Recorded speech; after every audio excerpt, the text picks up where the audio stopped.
Indian air force എന്ന elite ഫോഴ്സിലേക്ക് group A gazetted officers ആകാനായിട്ട് ഇപ്പോൾ വനിതകൾക്കും പുരുഷന്മാർക്കും ഒരു അവസരം വന്നിട്ടുണ്ട്.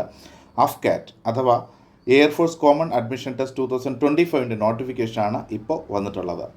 Flying branch, ground duty, technical and non technical ബ്രാഞ്ചസിലേക്കാണ് ഇപ്പോൾ അപേക്ഷ ക്ഷണിച്ചിട്ടുള്ളത്. ടോട്ടൽ 336 വേക്കൻസീസാണ് ഉള്ളത്. അപേക്ഷകർക്ക് വേണ്ട ക്വാളിഫിക്കേഷൻ എന്തെന്നാൽ നിങ്ങൾ 60% മാർക്കോട് കൂടിയുള്ള ബിരുദധാരിയോ അല്ലെങ്കിൽ 60% മാർക്കോട് കൂടിയുള്ള എഞ്ചിനീയറിംഗ് ബിരുദധാരിയോ ആയിരിക്കണം എന്നുള്ളതാണ്. ഇതിൻ്റെ ഏജ് ഗ്രൂപ്പ് വരുന്നത്, നിങ്ങൾ ഫ്ലൈയിങ് ബ്രാഞ്ചിലേക്കാണ് അപ്ലൈ ചെയ്യുന്നതെങ്കിൽ നിങ്ങൾ 20 വയസ്സിനും 24 വയസ്സിനും ഇടയ്ക്കുള്ളവരായിരിക്കണം.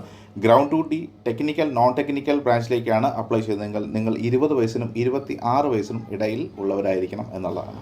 ഇതിൻ്റെ വിശദമായ നോട്ടിഫിക്കേഷൻ ലഭിക്കുന്നതിനും ഓൺലൈൻ അപ്ലൈ ചെയ്യുന്നതിനും വേണ്ടിയിട്ട് careerindianairforce.cdac.in എന്ന വെബ്സൈറ്റിലോ afcat.cdac.in എന്ന വെബ്സൈറ്റിലോ സന്ദർശിക്കാവുന്നതാണ്.